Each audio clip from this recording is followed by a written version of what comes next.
I've had many personal struggles. I've gone through mental, physical, emotional abuse. I've also grew up with low self-esteem, not feeling my value, not understanding how worthy I was. And I was able to learn through the power of self-love to overcome those sinking feelings, to be healthy, healed, and whole. I know how hard it can be to just find your place. Some of us are still struggling. We want to find our place in this world and we want to know our purpose. And sometimes that purpose may be being healthier. Sometimes that purpose may also be leaving that 9 to 5, leaving that toxic work environment. Sometimes that healing may look like just simply being healthy, happy, and loving yourself, being out of that low self esteem. That's why I created Go Queen. I wanted to reach out to other women and show them that you may have been knocked down a few times, but you definitely will not be counted out. You can take that pain that you've experienced and you don't have to be ashamed. You can take that pain and you can build your purpose. Life is so short. We are not allotted the time that we arrogantly think that we have. We have to live in our dreams and purpose right now. So, what's stopping you? Maybe you don't know how to manage your time properly. Maybe you're thinking, hey, I have this 9 to 5. I don't have the time to follow that dream, and I'll just put it off on the back burner. But one thing I can tell you that is guaranteed, each and every one of us has a day and a time when we will no longer be on this earth. So you don't have the time to waste anymore. As a purpose coach and brand strategist, I'm committed to helping women of color rise above their challenges and create purposeful and passion driven brands. You can reflect your unique story. Let me be your guide in this journey of healing and growth. You don't have to let your past hold you back from a bright future. You can turn your pain into power. You deserve to win.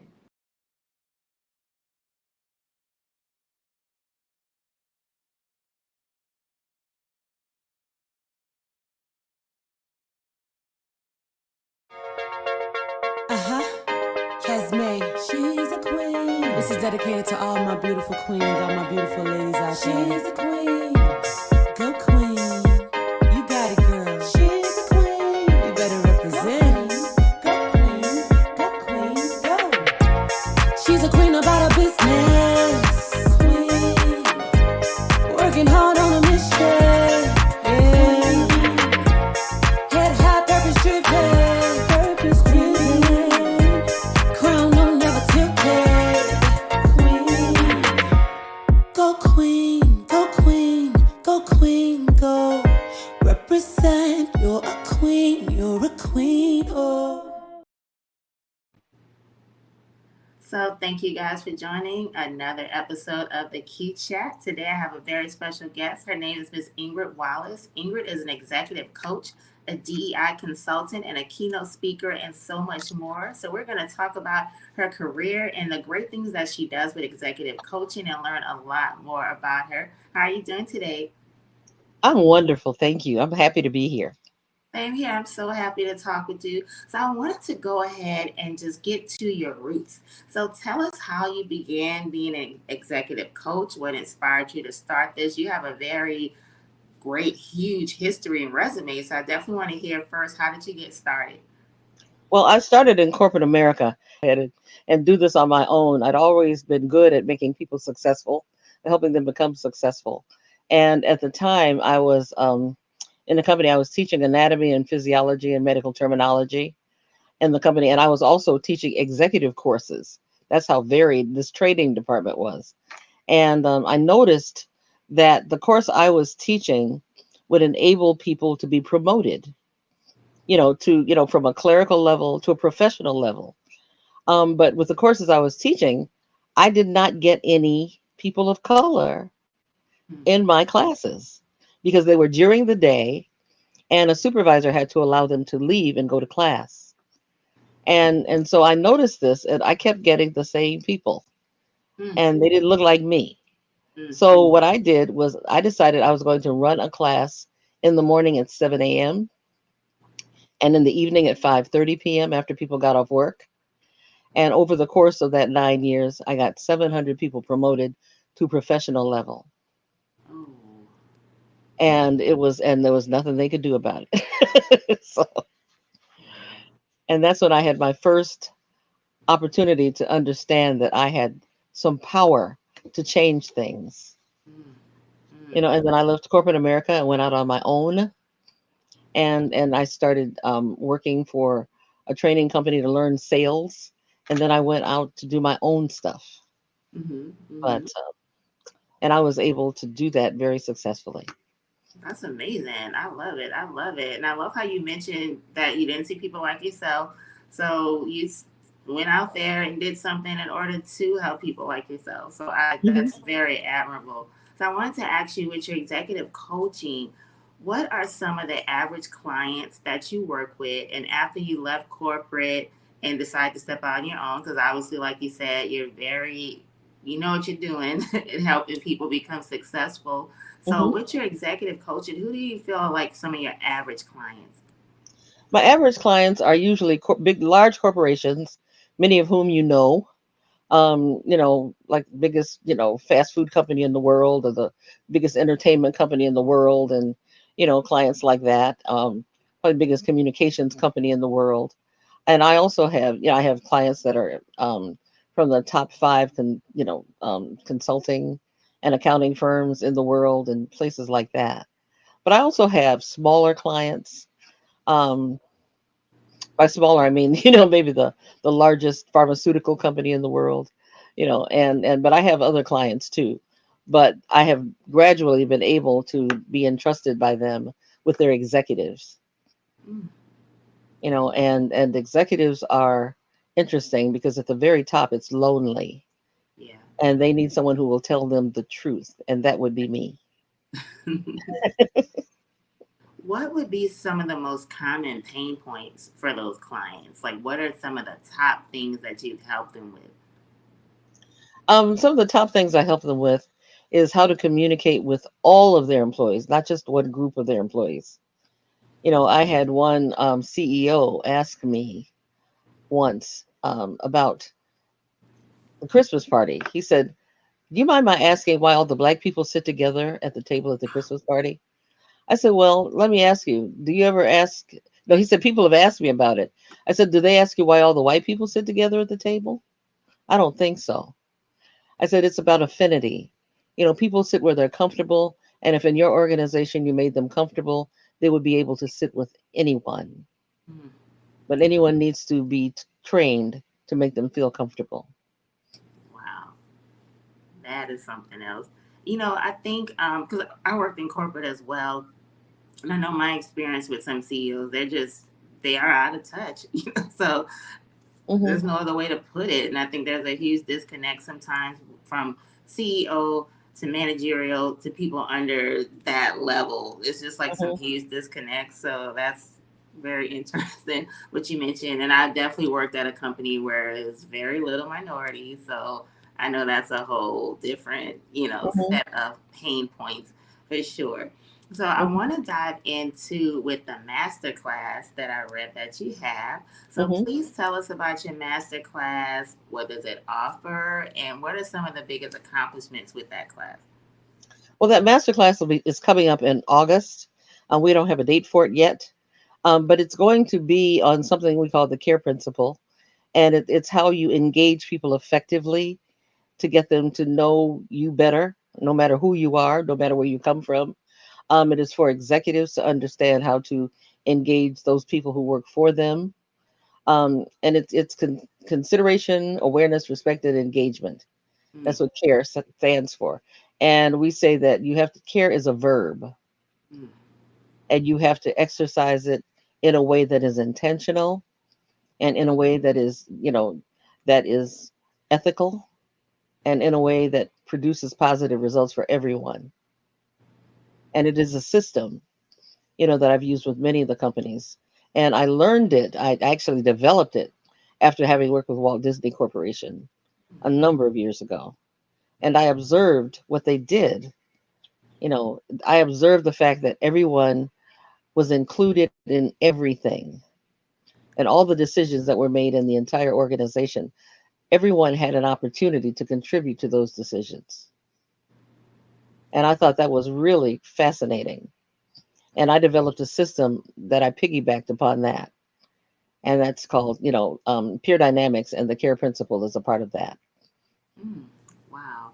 I want to ask you something else that I saw that you're a DEI consultant, and I Hmm. looked on your website as well about the DEIQ. So, can you tell us about exactly what DEIQ stands for? Well, when we put this together, my partner and I, we decided that DEI was, first it was all diversity. When I started, it was only diversity and nothing else, Mm-hmm. right?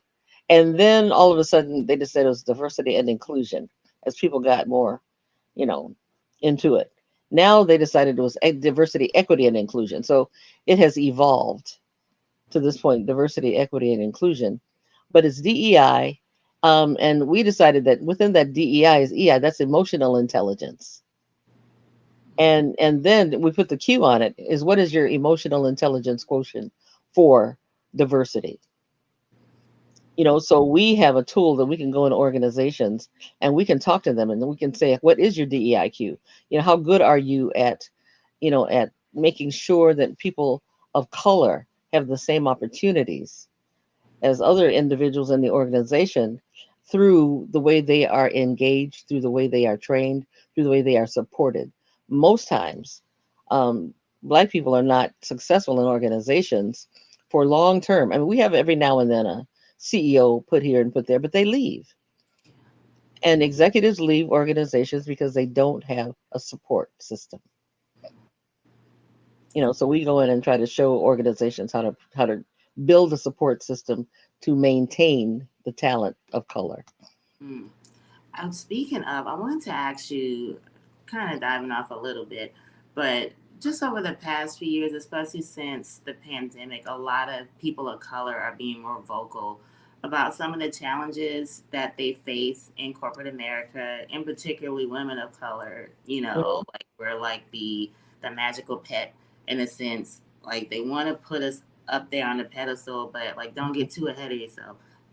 So I wanted to talk to you about that because a lot of people, then people that I know personally, including myself, have dealt with that where as a woman of color, you're doing well, but then you turn from the pet to, public enemy in a sense, because again, they don't want you to get too ahead of yourself. It's just a real slippery slope with that. So I wanted to get your thought process on that because some people who are still in corporate, obviously they're still dealing with that, some women of color, just your thoughts on that, and if possible, how is it possible for a woman of color who's still in corporate, who are dealing with the pressure of being a woman of color in corporate America and the difficulties that it faces, is it possible to navigate successfully in that type of environment?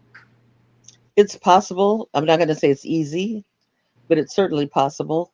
I try to work from both ends of the spectrum. I try to make sure I can coach as many Black female executives as possible. But at the same time, I need to go to those organizations and say, you need to build a support system. This is what you need to do to help people be successful. What we do as Black women in corporations, we find out that we have the talent and the power, and the know it all, the knowledge, and we get there and we're doing what we're supposed to do. But as we become more vocal, we go up against the corporate monster, that I call it, and so we have to figure out how to negotiate that, to the extent that we prove that it's okay not to be obedient. So we can contribute without being obedient. We can contribute without being controlled. And one of the first things I ask executives, they tell me, well, we promoted so and so, and they're so proud to tell me that. We have a woman of color. One's coming into one of my clients today, as a matter of fact, at a very high level. And my question is, that's wonderful. Did you give her a budget? Unless you're letting us handle your money, you are not telling me anything that makes any sense. You're just blowing smoke. So let me handle some of your money, and then I will believe you. Mm.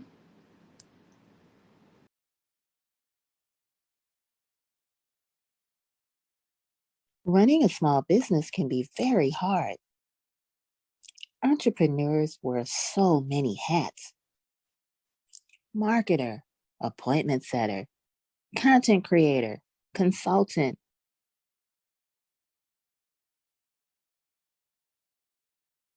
If you're still running your small business on your own, you've just created another job for yourself. Hire help today. Scale your business, attain more clients, and generate more revenue. Let FlexPro Staffing Solutions build your business by hiring a virtual assistant at an affordable cost.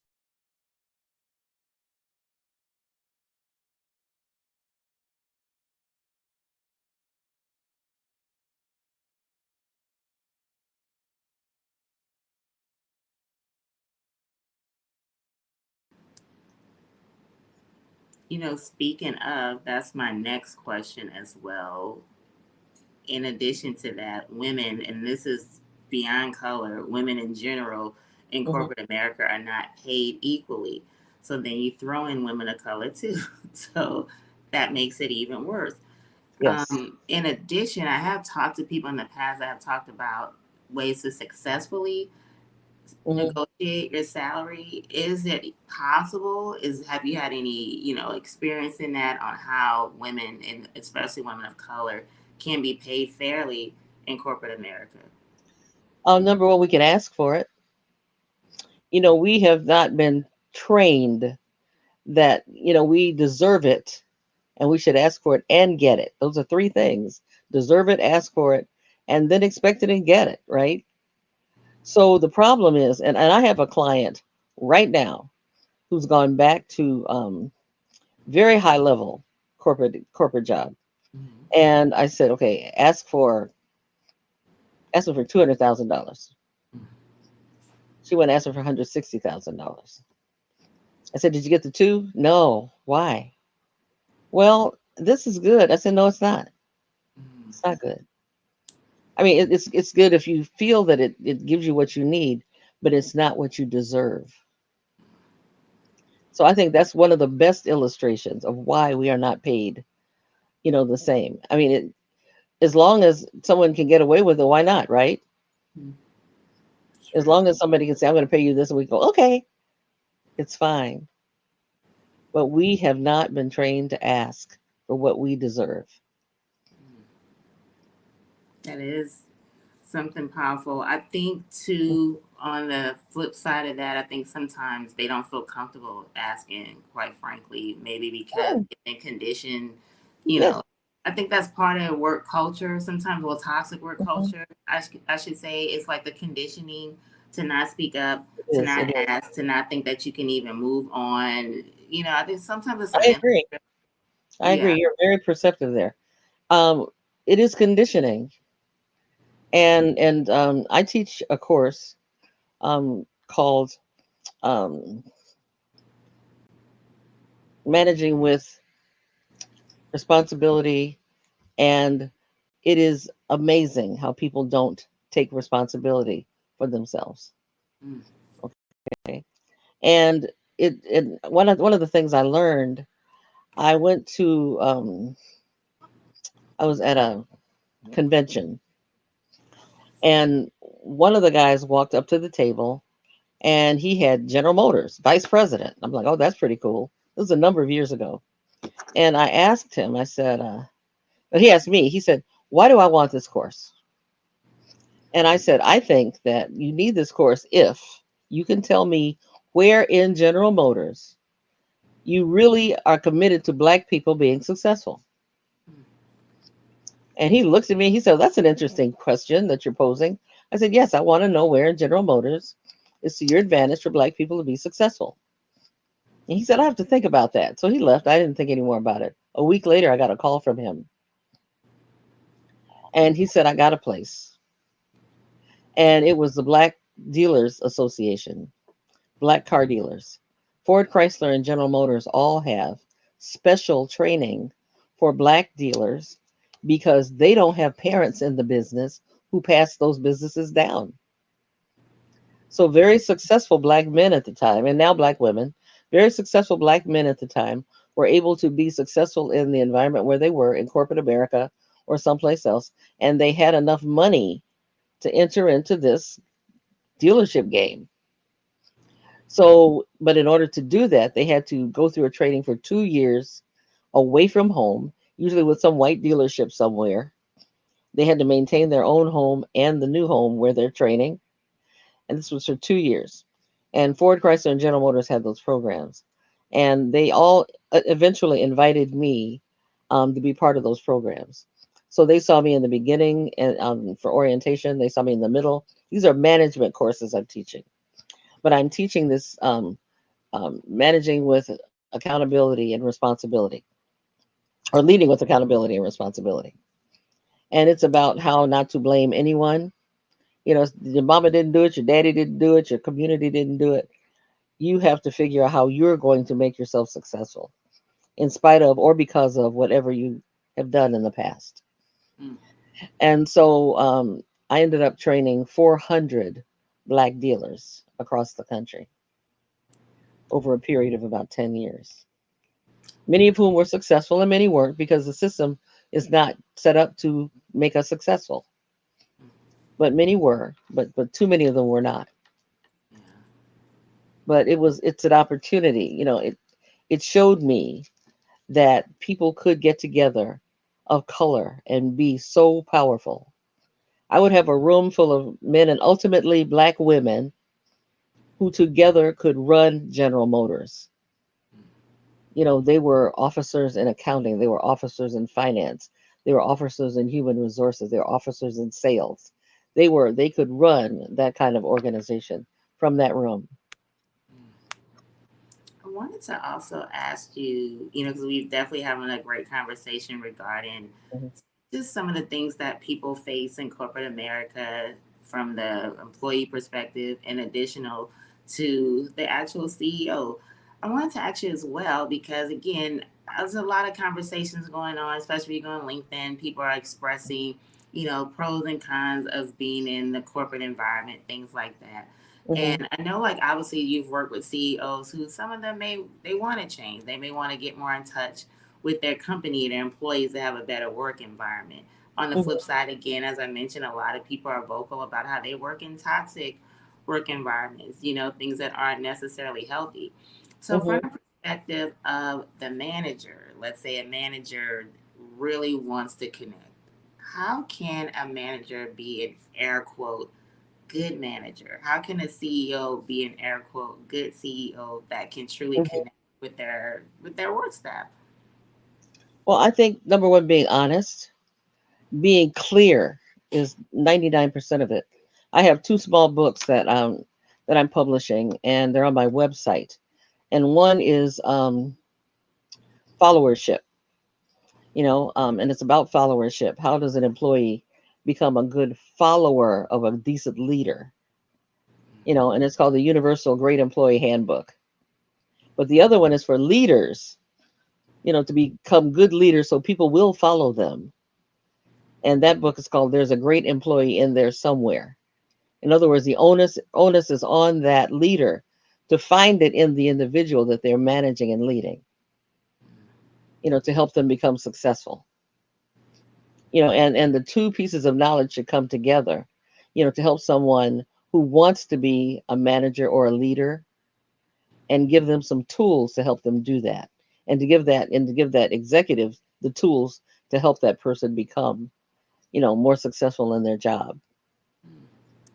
But it is very difficult, and after the murder of George Floyd and COVID, that double whammy, it really became clear that people were really fed up with corporate America. We had people who, imagine the people who were left at the company, who were left coming to work every day, was us. Executives were at home. We were keeping the place clean. We were in the computer room. Some of us were on the loading docks. We were in these major companies, keeping them running, and everybody else was at home. And in order to get there, we had to go get on the bus, and COVID was rampant. We had to um, get on the subway. We had to be where people were at risk in order to come to work every day. It changed things. And so executives ask me, you know, how am I successful with DEI? Well, first you have to understand what people have sacrificed in order to help make your organization a success. How black people have sacrificed to help your organization remain a success. It's not that they volunteered, yes, they're working, but at the same time they did it. Mm. So and some have actually tuned into that. And Mhm. that's what DEI helps people understand in corporate America. It helps executives know that individuals are not just there um, to be overlooked. They're there to help your organization succeed, and they need to be congratulated, and they need to be recognized. They need to be seen, and they need to be heard. Mm. Yes. One thing I want to ask you as well.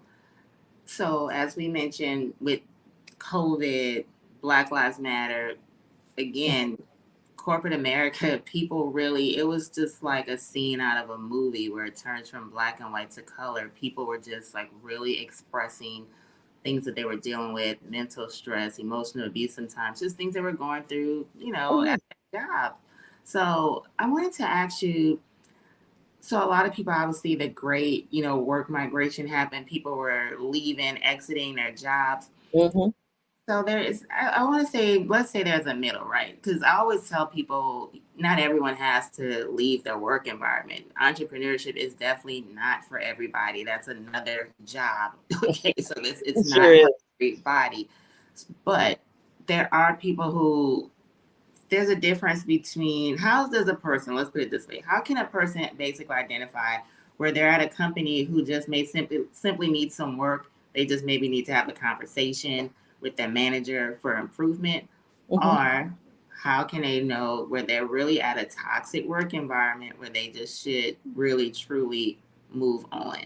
What would be some of the things maybe they could, maybe if they had to write down a list, what are some of the things they can look at to differentiate, hey, is this a place that really is toxic that I need to leave, or is this a place Hmm. that I could possibly maybe have some changes if I spoke to someone or asked for a better salary, or Hmm. expressed to someone, hey, this is what's happening that's causing me some stress at work. Hmm. Maybe we can make this a better environment. What are some things a person could look at in order to determine a difference?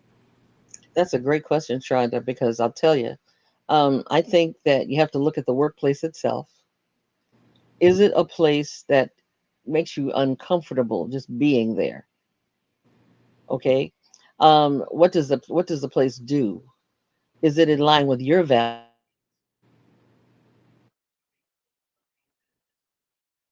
Benefit you or your community or anything you believe in?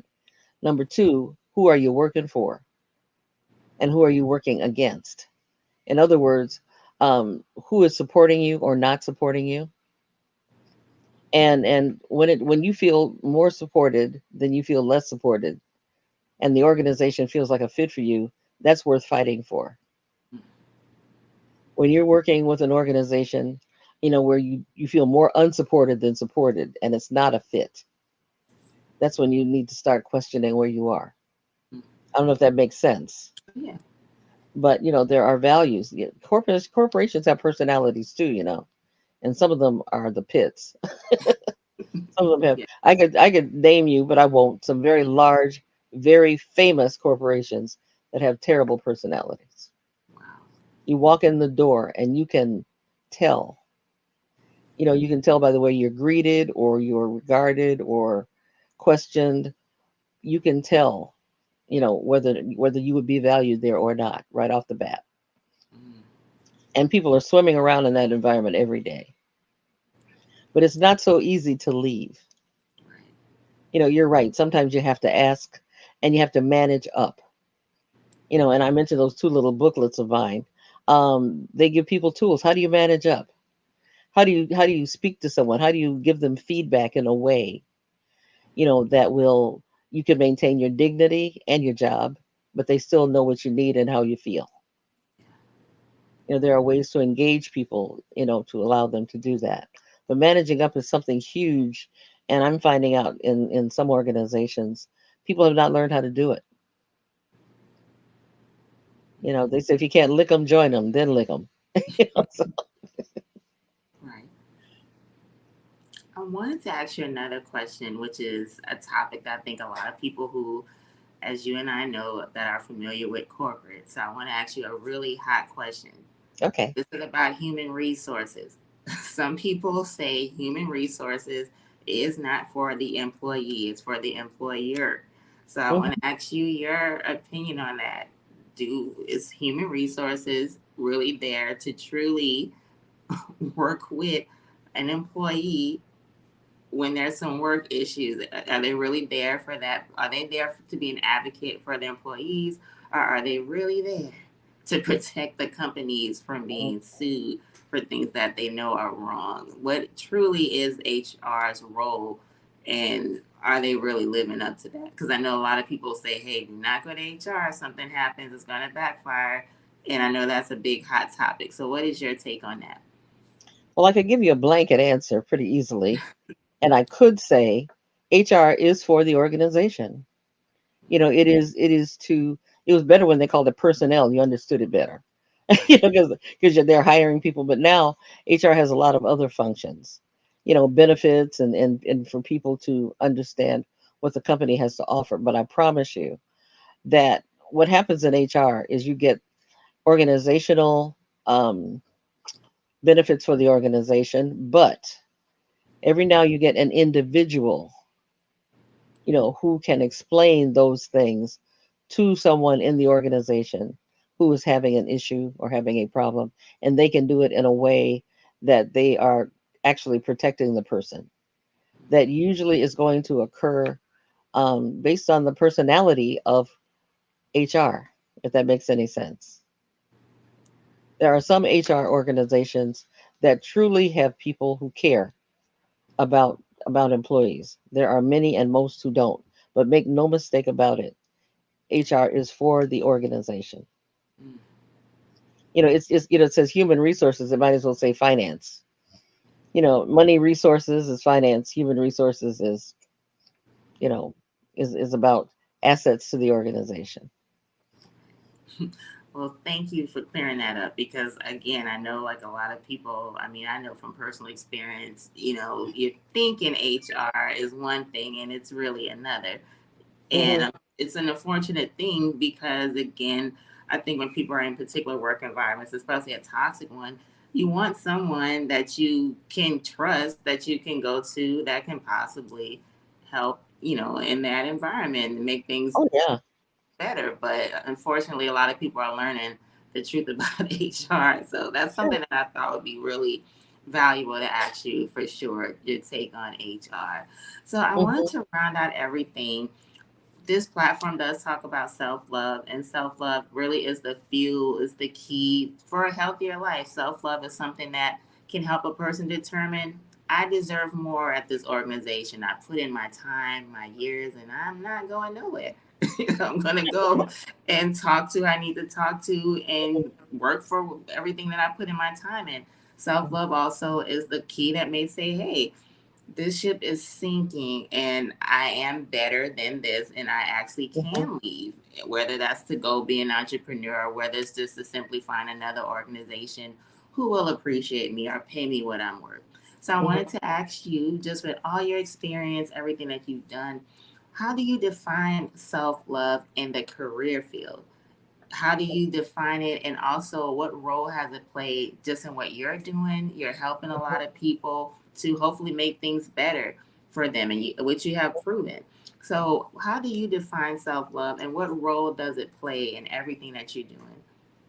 Okay, I'm so happy you asked that, Shonda. That's why I'm so excited to be here with you, because I know self love is the root of your work, and it's something I help my clients with every day, especially the Black women that I deal with. And it has to do. I always tell them, if you tell somebody you love them, you don't have and you don't have any self worth, it's like writing a check with no money in the bank. You really have to make sure that your cup is full. You have to make sure that you are doing what's best for you. I have clients every day that are in tears or that are, in a quandary or need, first thing I say, get counseling if you need it. Corporate America will eat you alive, especially at that level. It will eat you up. So make sure you get help, counseling, church, whatever you need to do for yourself. You have to know who you are, whose you are. You have to, find some kind of center and call it whatever you want to call it. I am, and say, I am, the guru of this or the guru of that. The best, probably the best advice I ever got in my life. Someone says, tell people, I'm good at this. I'm an excellent coach. I'm great at this. I'm good at this. And you have to say it till you believe it. Fake it till you make it. Because let me tell you something. When you go into the environment, I talk about, the white man syndrome all the time. They're going to tell you, I'm good at this. I can do this. I can do this. And then we say, I don't know if I can do that or not. Yeah, you can. You have to believe that you can do things without having done them, because that's what a career is about. A career is about stepping into something. The next step is always going to be something you haven't done. It's like growing into a new pair of shoes when you're a kid. You won't have done it, but we say, oh, no, we haven't done it. That means we can't do it. No, we haven't done it, but you better believe I can do it. That's the difference. It's cultural. It's something that we learn as children. It's something that we have to feed our children all along, and it's something we have to feed ourselves. Wow. One other thing I wanted to ask actually, mental health obviously is something also that's really important to me. Hmm.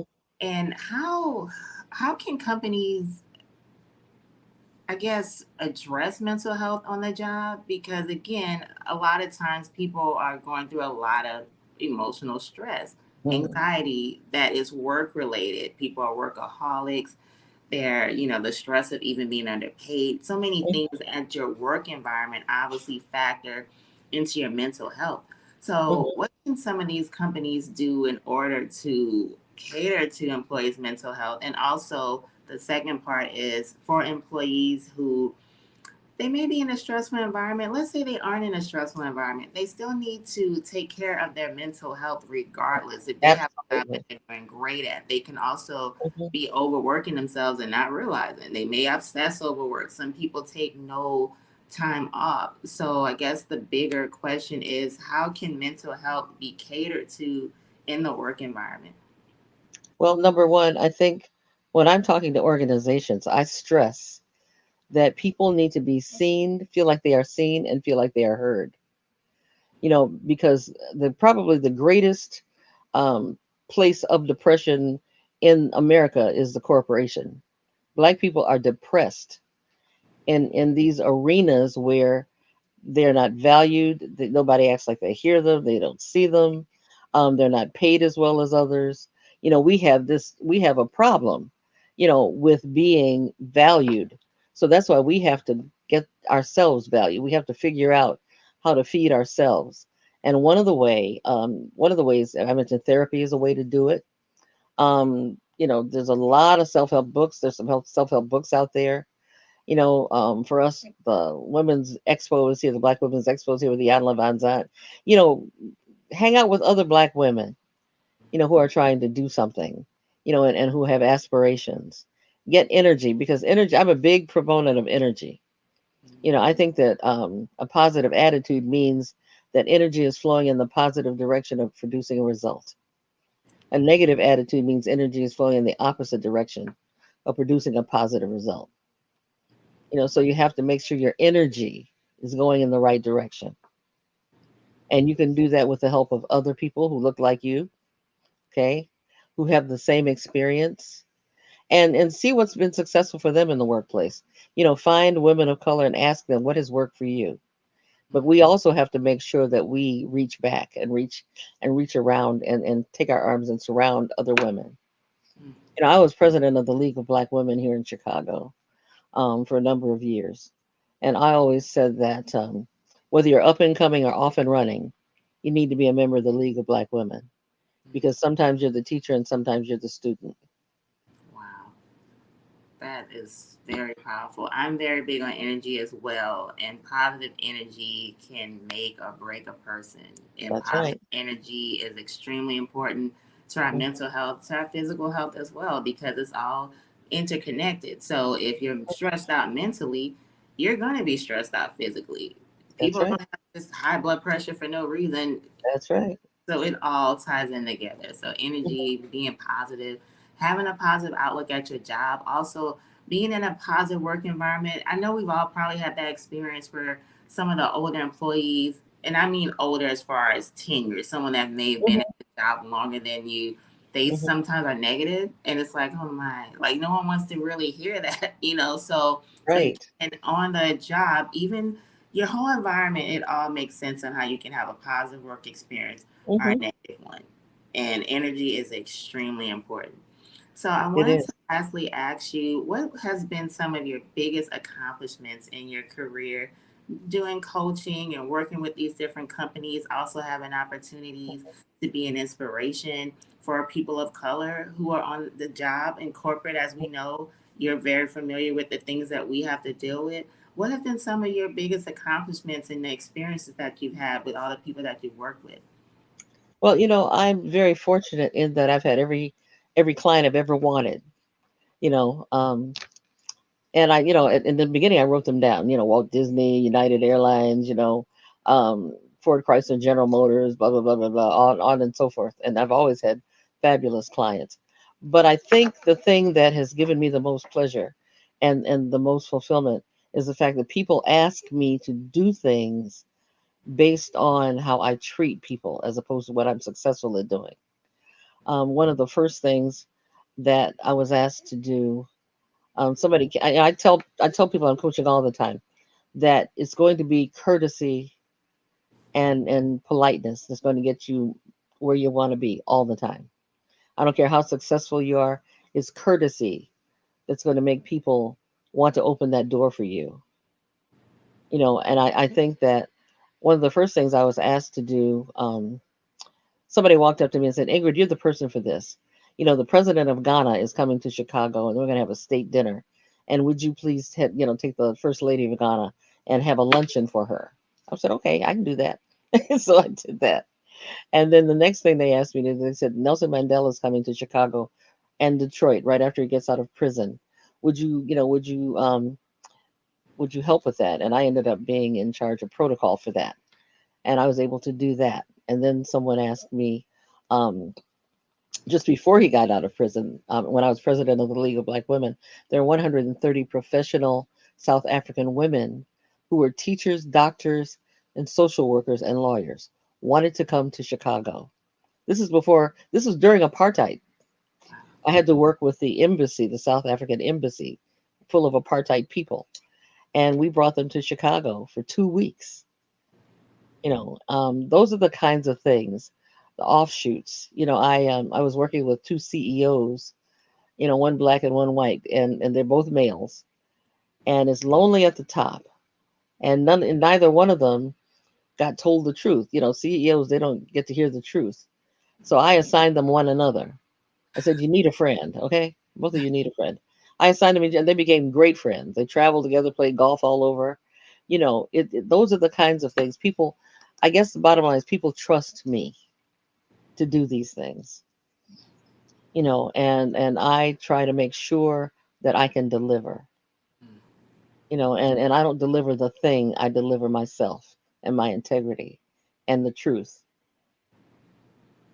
Wow, I love it. That is amazing. And it's very commendable what you're doing. And I definitely salute all the things that you've done.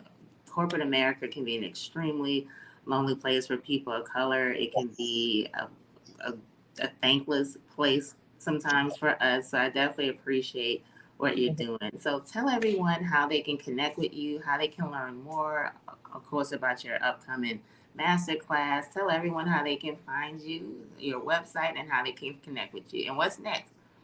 Well, what's next? Let's see. First, it's www.ingridwallacepresents.com. And you can get information on speeches, the master class. You can get, I mean, I help people become entrepreneurs all the time. in terms of giving advice. How do I leave this place? How do I escape? As a so what's next for me is more master classes. I'm kind of winding down a little bit now, um, and I'm just watching people be able to take my place. I love that. I love seeing specifically Black women come up and be so successful like yourself, and be able to reach other Black women. That is so valuable, Shonda.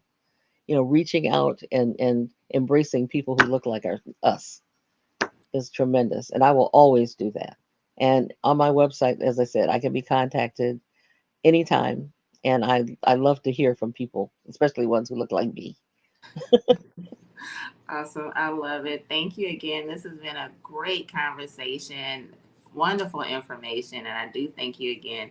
I hope everyone that's tuned in, again, this is Ingrid Wallace. She's doing some fabulous things. And just remember, if you are currently in corporate America, I know it can be extremely lonely, but again, just remember your value, remember your worth. Self love does tie into your work environment, believe it or not, because you may be at a job, a career that you fought for. So you don't necessarily need to run off. Maybe you do just need to have a conversation or be bold enough to say, hey, I want to negotiate my salary. Also, on the Absolutely. flip side, look at your self love. You may be in an environment that you have outgrown. It may be one that does not value you. And that is okay because you're valuable, you're worthy, and you do have the tools to move on. So just always remember your worth. Remember what you deserve. That's the key thing to remember because remembering what you deserve may be the key for you to decide, hey, this is the career that I fought for. This is the company that I deserve to be at. This could also be the place that is underserving me and I'm valuable in order to leave. Either way, make sure that you remember your self worth and always go love yourself. Thank you guys for joining this conversation. Of course, you can learn more and you can watch some more interviews with some amazing women like Ingrid. Also, be safe, make sure you connect, and go love yourself. Take care. That must have did this beat.